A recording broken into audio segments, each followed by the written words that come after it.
Discover the miraculous journey of Genesis. 12 sacred lives of faith, divine blessings, and God's covenant. In the 3rd year of Jehoiakim, in the ancient city of Ur of the Chaldeans, where the sun bore down fiercely upon the bustling trading markets, there lived a man named Abram. Steeped in the traditions of his forefathers, his heart burned with a longing for truth that transcended the many idols lining the temples of his homeland. Abram, a herdsman of notable lineage, was known amongst his people as a seeker of divine favor, ever yearning for guidance from the gods they worshipped. Gods reframed from silver and gold, but echoing a deep emptiness. One evening, as the dim light faded beyond the horizon, a vibrant peace enveloped Abram's dwelling, silencing the cacophony of the outside world. Within that sacred silence, a voice, pure and resonant, filled his spirit. "Go from your country and your kindred and your father's house to the land that I will show you." The words reverberated through his being, both a promise and a challenge. The familiarity of Ur and the reassurance of family and tradition beckoned him to remain. But the prospect of becoming a great nation, of blessings that would flow to all families, stirred a deep restlessness within him. Willing to heed the call, he knew the road ahead was shrouded in uncertainty. What lay beyond the borders of his homeland, where all he knew would be left behind? With trembling hands and a heart full of faith, yet heavy with doubt, Abram gathered his beloved wife Sarai and those who traveled with him, answering the divine summons that had awakened something profound within his soul. As they embarked on their journey across the rugged landscape, the prayerful steps felt both exhilarating and daunting, each stride a testament of faith amid harsh terrains. They faced hardships, famine darkening their path, fear carving into Sarai's heart as her own shame bloomed from the barrenness she carried. Each night, as the stars blanketed the sky, Abram was reminded of the promise the Lord spoke to him. "Look toward heaven and number the stars, if you are able to number them. So shall your offspring be." Yet as time slipped away, so did the glimmers of hope. Would the God who called him truly fulfill the promise? He navigated the intrusive whispers of worldly solutions, seeking to forge a legacy through Hagar, which led him only to tumult and controversy, teaching him that the path of faith is often fraught with trials. Amid the stillness, a night arrived that felt different. The heavens, vast and luminescent, spoke of God's covenant anew, infusing Abram's heart with fervor. With each star that flickered, God's fidelity echoed back, a promise seeking fulfillment. The question hung in the air, poised for divine revelation. When would the hope of an heir, the promise of Isaac, be birthed from their worn past? Before we continue with this incredible biblical account, I want to make sure you don't miss any of these powerful scripture stories. Click the bell icon and select all notifications. These biblical narratives have transformed countless lives throughout history. If God's word through this story is blessing you, please like and share with someone who needs to hear about God's faithfulness today. Tell me in the comments, which biblical story has most impacted your faith journey? I'm always amazed how God's word speaks to hearts across generations. Now, let's continue with what the Lord did next. The saga of Abram, a man whose faith was tested, now thrusts us to the precipice of divine intervention, where the question hangs, pulsating with prophetic promise. How will God fulfill His will amidst this uncertainty? The storyline of Abram continues, echoing through the ages, beckoning every heart to consider its own pilgrimage of faith, ringing with the enduring power of belief in the unseen promise of God. And it came to pass that as Abram journeyed through the land of Canaan, the Lord appeared to him again, saying, "To your offspring I will give this land." And Abram built there an altar to the Lord, who had appeared to him, calling upon his name with reverent awe, for he sought the favor of the Almighty. Yet, in the midst of his sojourn, a great famine struck the land, a fierce trial that stirred a tempest in Abram's soul. With heavy heart, he turned his face toward Egypt, believing that within its borders sustenance and refuge lay. Though fear nipped at his heels, he reasoned that survival depended on this choice. But as they approached the land of Pharaoh, a cloud of uncertainty gloomed over him.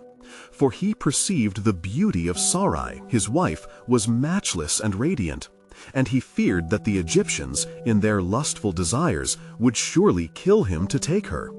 In this moment of weakness, Abram devised a plan, the whisper of doubt cloaking his faith. "Say you are my sister," he urged Sarai, "that it may go well with me because of you, and that my life may be spared for your sake." And Sarai, though troubled by the command of her husband, complied, for she too trusted in Abram's wisdom. Upon entering Egypt, the officers of Pharaoh beheld the beauty of Sarai and praised her to the king. And she was taken into Pharaoh's house, enriching Abram with sheep, oxen, donkeys, servants, and camels. Yet the blessing came mixed with turmoil. God's hand stirred against Pharaoh and his house with great plagues because of Sarai, Abram's wife. The truth soon emerged as Pharaoh summoned Abram, his brow furrowed with indignation. "What is this you have done to me? Why did you not tell me she was your wife? Why did you say she is my sister, so that I took her for my wife? Now then, here is your wife. Take her and go." Abram, filled with shame and grief, was driven from Egypt amidst Pharaoh's rebuke. The weight of his momentary faithlessness bore down upon him like a baleful stone. Yet the Lord in his grace did not forsake Abram. He sent him forth with all that he had gained, restoring him to the land where he had first called him. Returning to Canaan, Abram went back to the altar he had made at the beginning, calling upon the name of the Lord yet again, offering heartfelt repentance for his actions. There, amidst broken tensions and frayed faith, Abram found renewed strength in the covenant of God, a promise that clung to him as a vine to a trellis. As days passed, tensions arose between the herdsmen of Abram and those of Lot, his nephew. The land could not support both their flocks, for it teemed with need, and the strife threatened to fracture their bond. Abram, in humility and honor, sought peace, saying to Lot, "Let there be no strife between you and me, for we are kinsmen. Is not the whole land before you? Separate yourself from me. If you take the left hand, I will go to the right, or if you take the right hand, I will go to the left." In this act of selflessness, Abram relinquished claim to the better portion, for he knew that God's promise rested on him. Lot chose the well-watered plain of the Jordan, and Abram remained in Canaan, where the treasures of God awaited. Then the Lord appeared to Abram once more, saying, "Lift up your eyes and look from the place where you are, northward, southward, eastward, and westward. For all the land that you see, I will give to you and to your offspring forever." A fresh assurance bloomed in Abram's spirit, a divine declaration woven into the fabric of his very being, reframing his reality. As he built additional altars and called upon the name of the Lord, a piece of the promise unfolded, igniting his heart with fervent hope. But the road was long, and many trials remained. Would Abram's faith hold firm amidst trials yet to come? For God's sovereign plan was unfolding, steadfast and incomprehensible, knitting together the threads of generations to follow. What awaited this man of faith, emboldened by the love of his Creator, through the storms of life's journey? The saga was far from complete, and one question lingered, wrapped in the mysterious grace of divine purpose. When would the heir of promise truly come forth to carry the covenant forward? And it came to pass that as Abram dwelt in the land of Canaan, the Lord spoke to him again at the altar he had built, reaffirming the promise he had previously declared.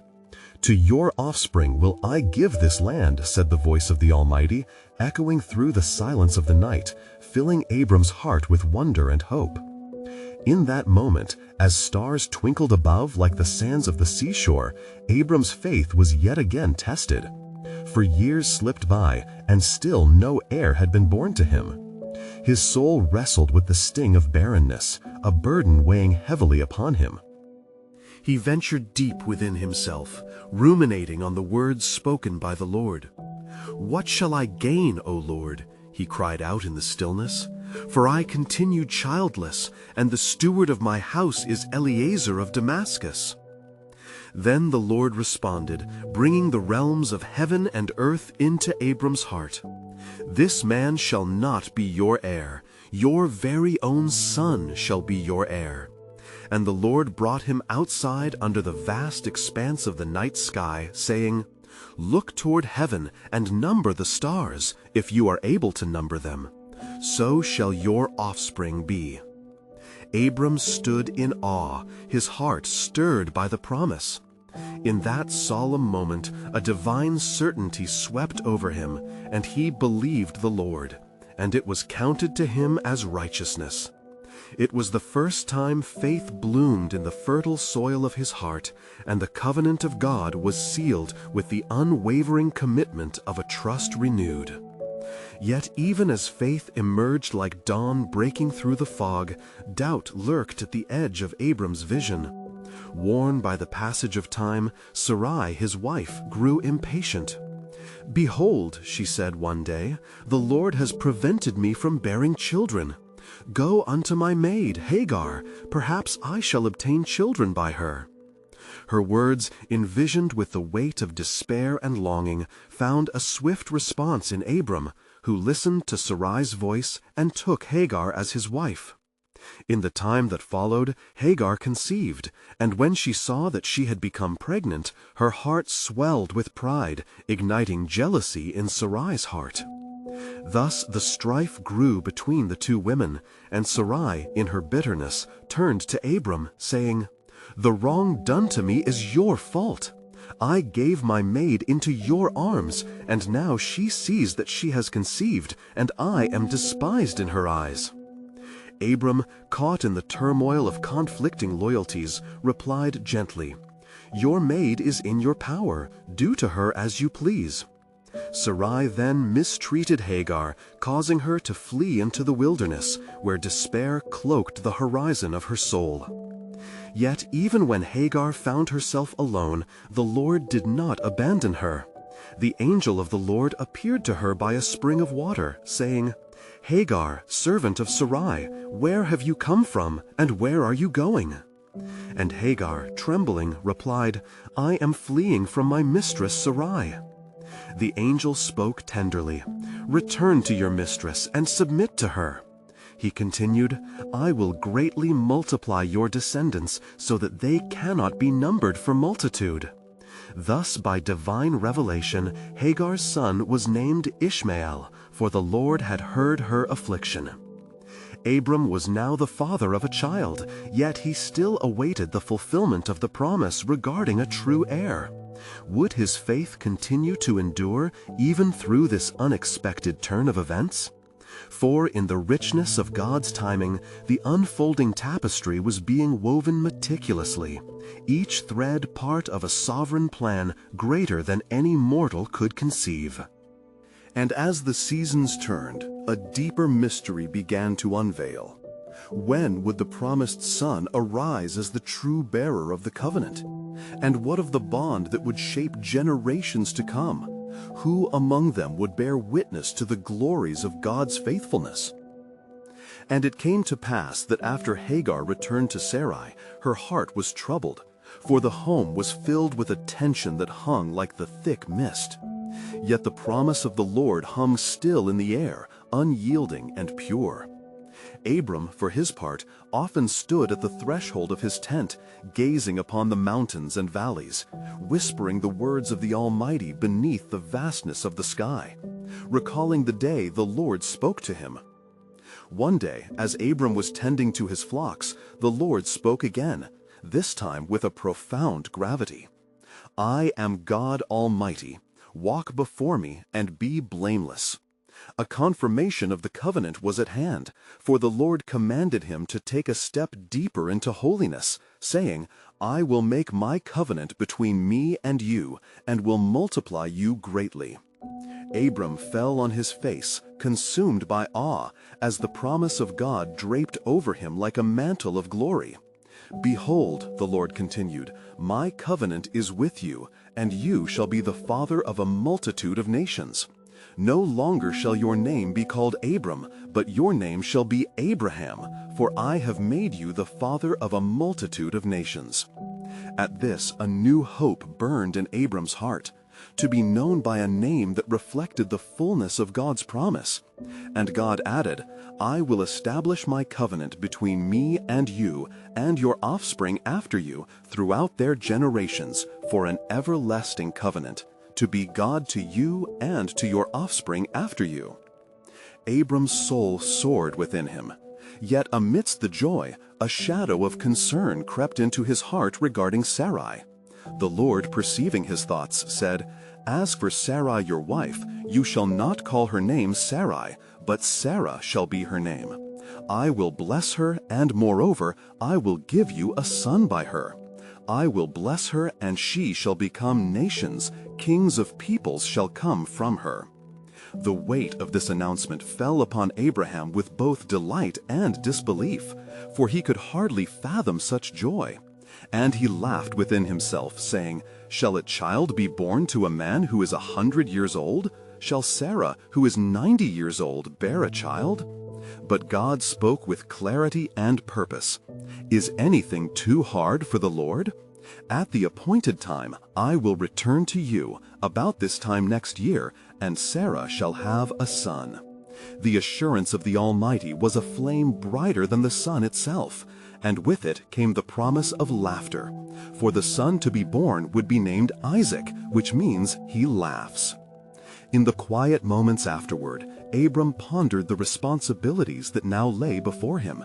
The covenant was no longer merely a promise, but a legacy to uphold and to share with the generations yet to come. The path before him was winding and filled with uncertainty, yet a holy resolve took root in his heart. Days turned into weeks, and weeks into months, and anticipation grew not just within Abram, but also in Sarah's heart, as she as well began to sense the stirring of God's purpose within her. Little did she know that her flesh would soon bring forth a miracle, a son who would carry with him the promises of God. As Abram looked toward the horizon, the sun setting behind the mountains in hues of gold and crimson, a new mystery enveloped him.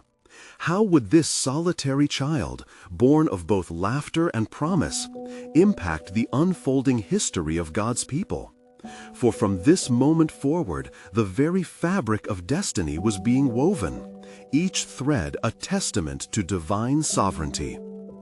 And so the tale of faith continued, revealing that while the promise may tarry a while, in God's own time it would be fulfilled. Whispers of a deeper covenant began to echo, urging all who listened to remember that the faithfulness of the Lord knows no end, and the stage was set for a lineage that would change the world forever.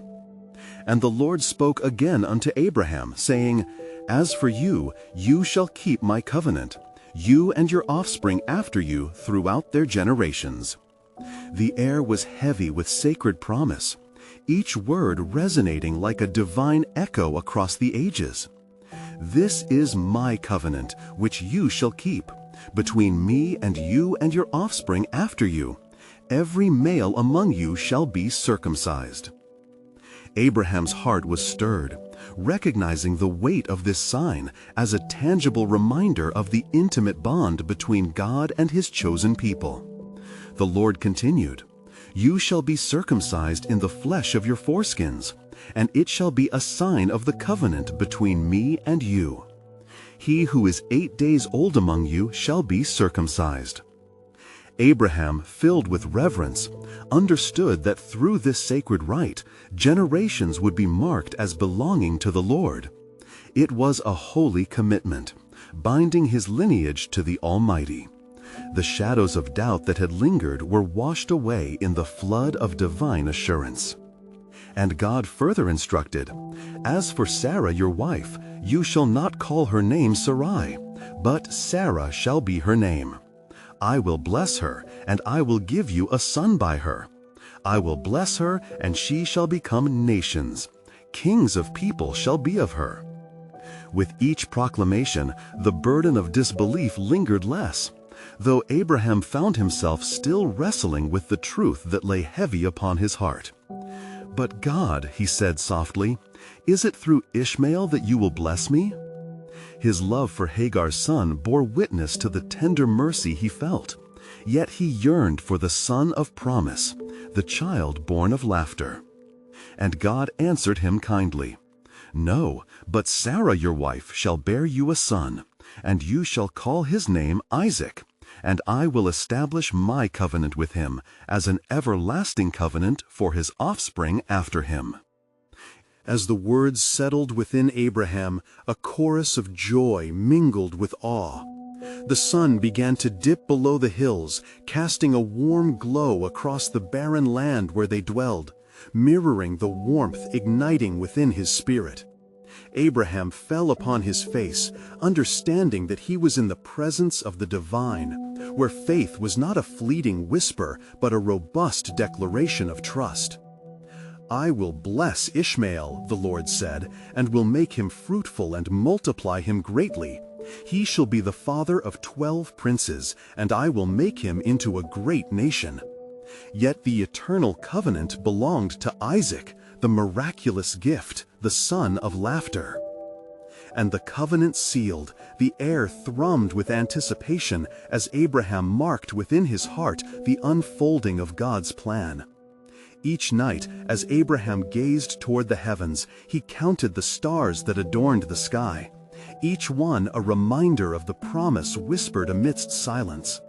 His legacy would stretch far beyond his own understanding, embracing multitudes who would come to call upon the name of the Lord. Thus, Abraham arose early the next morning to carry out the command, taking Ishmael and every male in his house, circumcising them as a sign of their covenant fidelity. With every act of obedience, the promise became more vivid, like daylight breaking through the darkness. As days passed, Sarah's heart stirred in tandem with Abraham's faith. She began to perceive the unyielding truth that God's promise was both near and far, simple yet profound.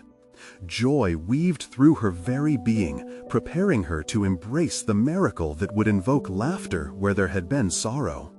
But amid this reverberation of hope and expectancy, an unsettling whisper brushed through their home. God's plan was unfolding, yet the path would not be devoid of trials.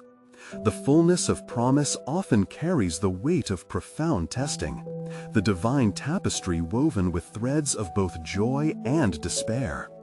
And so, amidst the rising tensions of faith and reality, a profound truth began to unfurl, revealing the depths of the Almighty's design. Would Sarah's laughter ring true in the fullness of God's time, or would the journey prove too arduous for her frail heart? For hidden within their collective journey lay an invitation to trust, an unfolding testament of God's relentless love, where faith often dances hand in hand with fear. The mystery deepened, for little did they know the child of laughter would not only uplift their rebounding spirits, but would also set into motion a plan that would ripple through generations, echoing the everlasting faithfulness of God. And the stage was now set. The ultimate test was yet to come, as the heavens awaited the declaration of God's promise manifesting within the earthly realm. Would they endure the waiting, and how would they respond to this powerful revelation? For their legacy was bound not with mere names, but with the destiny of a nation woven into God's grand narrative. And it came to pass that the days fell into weeks, and the weeks into months, filling the space with an expectancy heavy like dark clouds pregnant with rain. Abraham and Sarah felt the weight of the years upon them, the promise of a son lingering like the sweet aroma of incense in the air, yet still absent. Each glance at the heavens bore witness to their faith, shining like distant stars, but doubts lurked at the edges of their hearts as shadows dance upon light. One day, as Abraham sat in the stillness of noon, he beheld 3 men standing before him, their countenance shining with a strange radiance. Instinctively, he ran to meet them, bowing low in homage, sensing the divine essence they carried. "My Lord," he said, "if I have found favor in your sight, do not pass by your servant. Let a little water be brought, and wash your feet, and rest yourselves under the tree." The men accepted his hospitality, and he hurried to prepare a feast, bread baked with the finest flour, a tender calf, and curds and milk.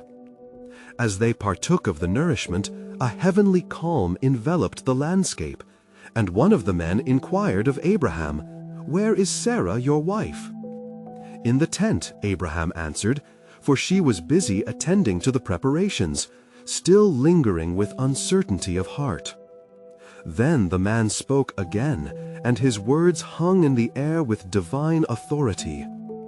"I will surely return to you about this time next year, and Sarah your wife shall have a son." At this, the sound of laughter echoed softly from the tent, curling its way through the fabric of faith and doubt, a laugh of disbelief mingled with the faltering hope of a barren womb. Sarah, overhearing the proclamation, peeked through the veil, her heart racing like a wild deer caught in a snare. "Is anything too hard for the Lord?" the man continued, his gaze unwavering, as if he pierced through the ages beyond the confines of time. "At the appointed time I will return to you, and Sarah shall have a son." At this, the sound of laughter echoed softly from the tent, curling its way through the fabric of faith and doubt, a laugh of disbelief mingled with the faltering hope of a barren womb. Sarah, overhearing the proclamation, peeked through the veil, her heart racing like a wild deer caught in a snare. "Is anything too hard for the Lord?" the man continued, his gaze unwavering, as if he pierced through the ages beyond the confines of time. "At the appointed time I will return to you, and Sarah shall have a son." Anxiety nestled in Sarah's chest, kindling the embers of laughter into flames of fear. "I am old, my body bears the marks of it. How then shall life spring forth from this dust?" Yet the man's voice reverberated in her soul, igniting flickers of hope that she could hardly contain. In that moment of divine declaration, Abraham, filled with awe, understood the weight of the promise unfolding before him. As they shared the meal, joy turned the mundane into sacredness. Trust dared to lift their spirits, binding them together in the anticipation of the miraculous. But in the minds of the 3 men was a greater truth, for they surveyed the land and knew of its wickedness.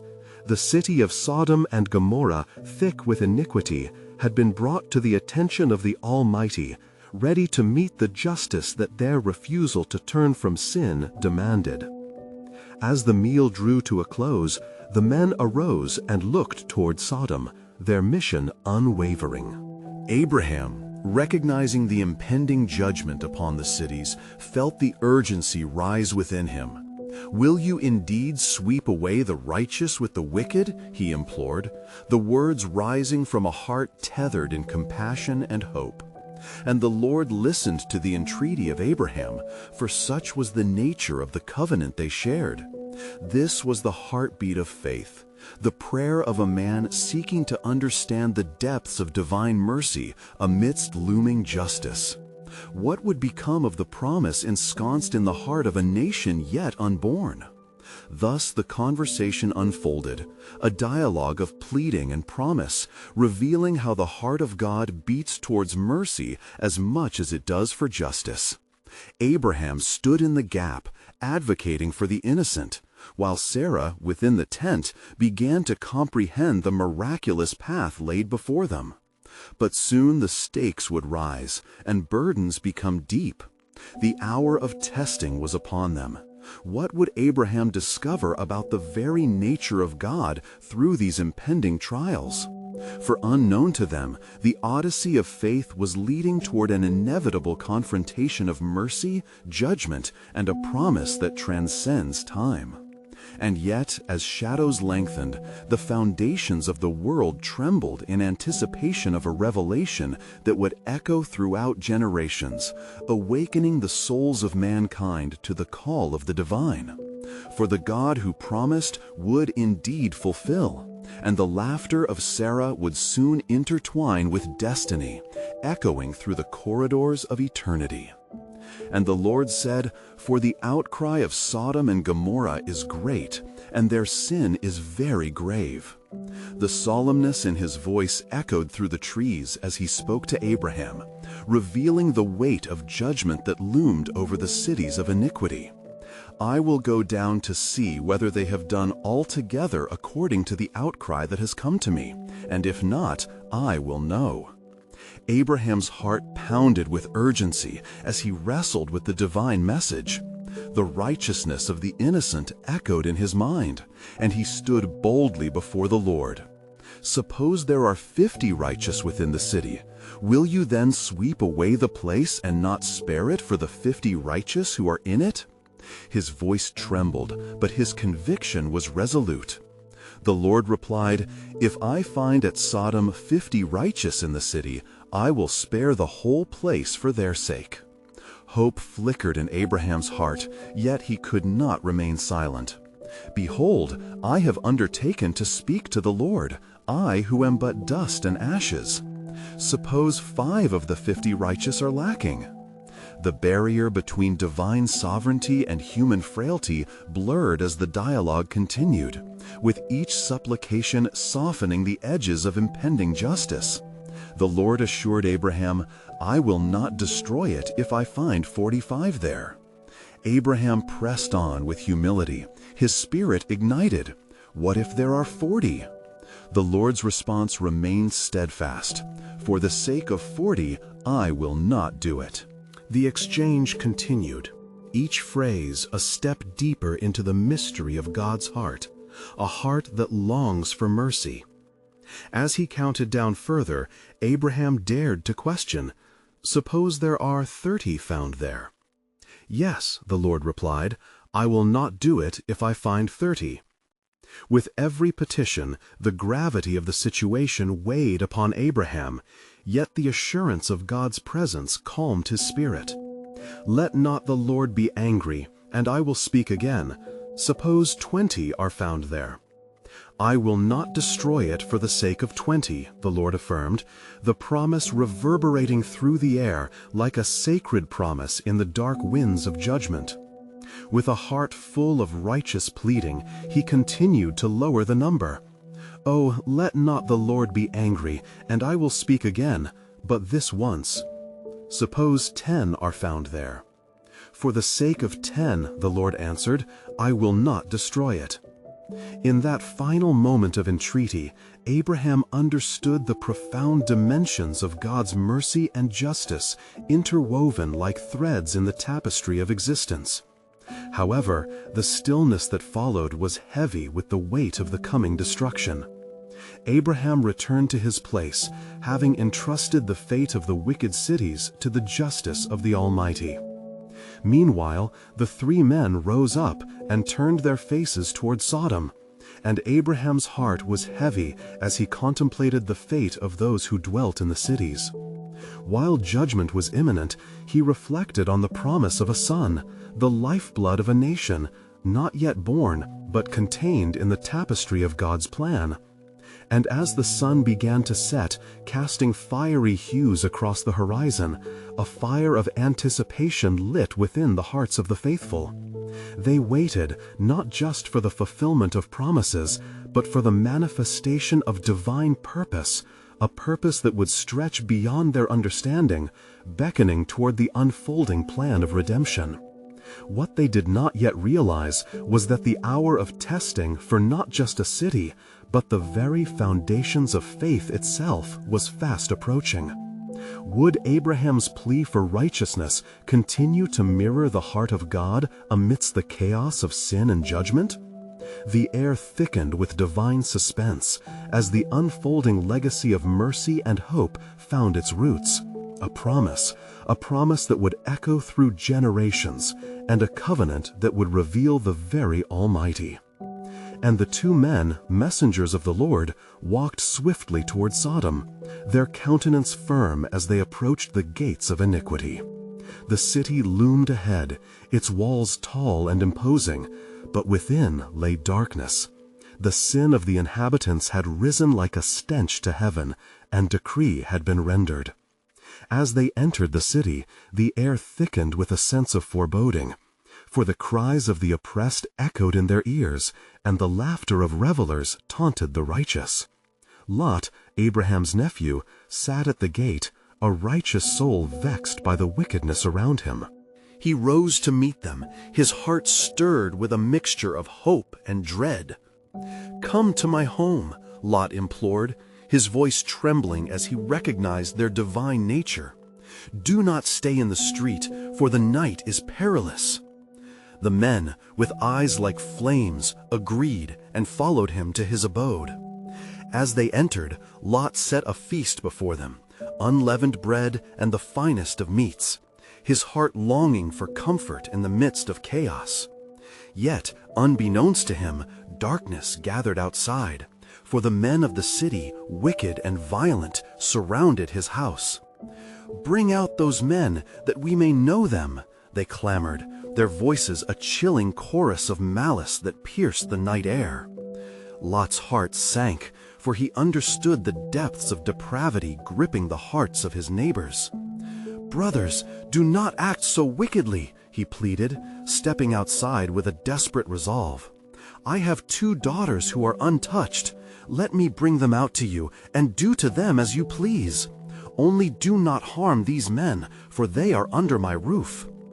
But the men of Sodom were relentless, their hearts hardened as they scorned Lot's offers. "Stand back," they shouted.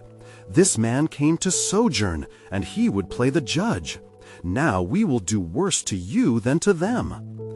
The air crackled with danger as fear gripped Lot's heart, knowing he was powerless against the fury of the wicked. Yet the 2 men reached forth and struck the crowd with blindness, a righteous act of divine intervention that silenced their wickedness. "Come," they urged Lot, as the dawn's first light began to whisper at the horizon. "Take your family and flee this place, for we are about to destroy it. The Lord has sent us to rescue you."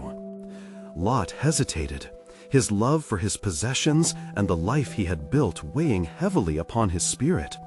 Yet the gravity of their words pierced the veil of his heart, and he ran to gather his loved ones.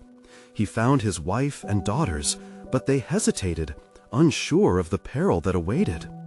"Do not look back," the angels commanded, urgency echoing in their voices, "for the Lord's judgment is upon this city." As they fled toward the mountains, Lot's heart burned with hope for mercy amidst judgment. Yet he cast one last glance behind him, where flames began to lick the skies.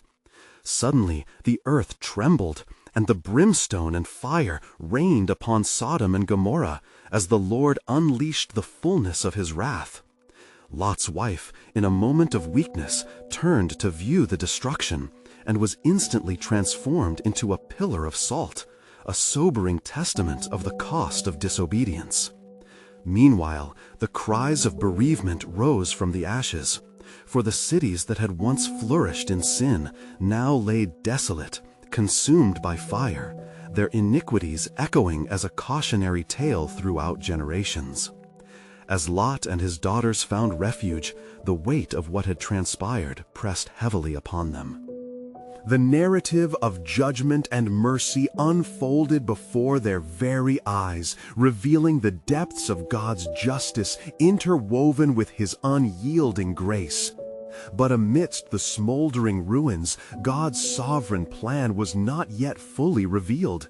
For in the remnant of a faithful seed lay the promise yet to bloom, a lineage destined to birth a nation that would turn the hearts of many toward the Lord. Would the faithful endure the trials ahead? And how would God redeem even the ashes of judgment? The dawn of a new beginning loomed, pregnant with promise, yet pregnant with the mystery of God's unfolding design. And Lot and his daughters came to Zoar, a small town in the shadow of the mountains. The sun had risen fully, casting light upon the remnants of Sodom's wickedness.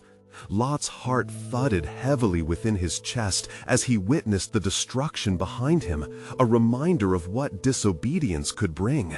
Yet he sensed the hand of God still guiding them. "Fear not," he whispered to his daughters, though anxiety gripped him. "The Lord has delivered us from the clutches of fire. Though we have lost all, His purpose may yet prevail." As they settled in Zoar, they were met with curious stares, for the news of the city's destruction had spread like wildfire. The people trembled, knowing the providence of the Almighty was at work. In this new place, Lot struggled to find peace. The memories of the past haunted him, and the silence of the night seemed to amplify his fears. "Let us not linger here," said his eldest daughter, refusing to succumb to despair. "We have been saved for a purpose. Surely we must seek the Lord's guidance." But Lot, disheartened and weary, retreated into thought. In that stillness, he heard the echo of the voice of the messenger, urging him to flee and not look back. Deep within him, the seeds of faith began to stir. He lifted his eyes toward the heavens and prayed for the Lord's direction. Meanwhile, the air was thick with anticipation in the spiritual realm. In the heavens, the angels gathered before the Lord, and he inquired of the future of Lot's lineage, a question reverberating through the annals of time. "Shall I not fulfill my covenant? A remnant shall arise from this faithful man, for in ashes there is the beginning of a new creation." Thus the Lord dispatched a messenger to Lot, who appeared in a dream, vibrant as the dawn. "Arise, Lot, take your daughters and venture into the wilderness, for there shall be a place of refuge, a place of preservation for your line. Do not doubt, for your family carries a covenant promise." As the dawn broke, Lot awoke, astonished, yet filled with renewed hope. He gathered his daughters and spoke with fervor. "We must rise. The Lord has spoken. A journey lies ahead, and we shall see His faithfulness manifest through us." They ventured forth into the wilderness, the landscape vast with possibility. Days turned to weeks as they wandered under the watchful gaze of the Almighty, observing the new dawn that rose each morning. Yet, amidst the beauty of creation, fears would sometimes creep upon them. "Father, what if we are lost? What if the Lord does not bring us to a fertile land?" asked his younger daughter during a quiet evening under the stars. Lot looked into her eyes and remembered Abraham, his uncle, who had once left behind everything for a promise unseen. "Trust in the Lord, dear daughter, for His ways are higher than our own. In us He shall preserve a generation worthy of His name." As they journeyed further, Lot could sense the threads of destiny knitting together, and within, the heart of God beat resonantly, weaving promises into the fabric of their struggle. Each step, fraught with uncertainty, carried the fragrance of hope mingling with despair. But little did they realize the journey was only beginning. The day would come when the cries of nations would ring forth from the seed of Lot, and from his lineage would arise a greater purpose that would change the trajectory of the world forever. And thus, even in the wilderness, as the stars shone above them and the night air whispered tales of the past, the promise of a sovereign plan hung like a tapestry, waiting to unveil the true measure of divine redemption. What yet lay in wait? The promise was alive, and the covenant was at hand, beckoning the faithful toward an unfolding mystery yet to be fully understood. And so it came to be that the days flowed like streams from the mountain's crest, weaving among the valleys in the land where Lot and his daughters wandered. The Almighty's gaze sought the heart of a people who would carry forth His promises, and within the expanse of desolation, hope began to bloom anew. In the quietude of their solitude, the precision of destiny weighed upon Lot, each breath echoing the teachings of his forefather, Abraham, the man who trusted God against impossibility. Beholding his daughters with wide eyes, he saw not just flesh and blood, but vessels of promise, markers of a covenant yet to be fulfilled. Though fear shadowed their steps, they pressed onward, for hope flickered like a lantern, guiding their path through the wilderness. It was amidst this journey that the winds of the Spirit began to stir, filling their hearts with purpose. One evening, as the sun dipped beneath the horizon and cast a golden hue upon the earth, whisperings of the promise echoed in Lot's ear. "Thou shalt not fear, for in you will the redemption of many rise." Such was the voice of the Lord, tender yet powerful, a promise binding His lineage to a tapestry of faith stretching far beyond their understanding. And in a moment of divine revelation, the Lord spoke stillness into existence as He revealed to Lot that a people would emerge from his stock, inheriting the land promised by the faithful God who had loved him through the flames of judgment and sorrow. Lot knelt upon the earth, taking the dust in his hands as a sacred reminder of his calling. "I will trust you, O Lord," he murmured, knowing all the while that the paths his daughters would tread were paved with the fabric of covenant love. Meanwhile, in a land far away, the laughter of Sarah echoed through the valley of Gerar.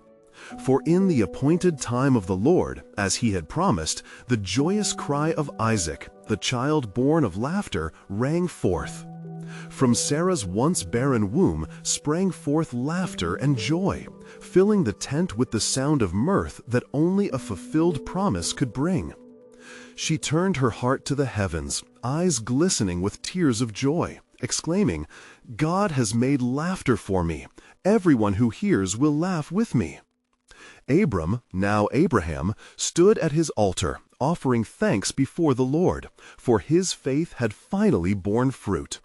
From this laughter, a great nation would emerge. The promise was no longer distant, but tangible, as they named the child Isaac, a living reminder that God indeed fulfills His word. Bonds of faith deepened not only between Abraham and God, but among the generations that would follow, extending like branches of a mighty tree. As news of Isaac's birth spread, the heavens rejoiced, and the earth simmered with possibility. For the unseen plan of redemption reached toward the hearts of multitudes, connecting the faithful not only to promise, but to purpose. The covenant was alive, and as whispers of Isaac's inheritance coursed through the air, stories of the miraculous began to cascade among the people, igniting a fervor for trust in the Almighty. And so the paths of Lot and Abraham converged, for in the land of potential their destinies intertwined.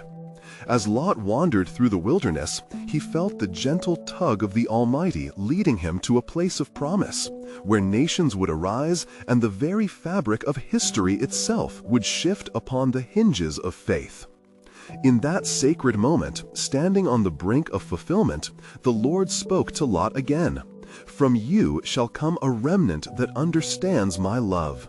From ashes shall spring forth life anew." Lot, now invigorated by hope, rallied his daughters, for they were called to nurture the future that God envisioned, a future intertwined with Abraham, filled with richness and promise, filled with laughter of lives redeemed. With gratitude welling in his spirit, Lot led his daughters into the future, emboldened by God's covenant faithfulness. As they embarked upon this new chapter, the earth trembled in anticipation, for it knew that within this family lay the seeds of a divine legacy, a nation that would not only endure, but flourish.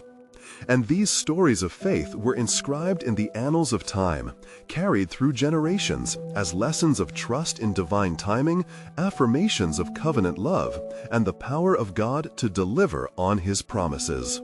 For from Abraham to Isaac, and from Lot to the faithful, all who believe would discover that God's hand remains steadfast, weaving souls into His narrative of love and redemption.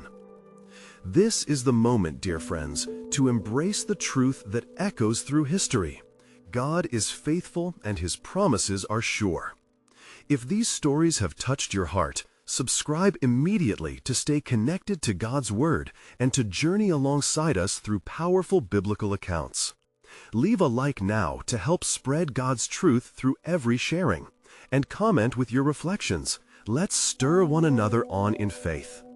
Don't wait even one more second to share this powerful testimony with at least 5 friends who need to hear the hope found in Christ. Together, may we ignite a flame of faith that lights the world.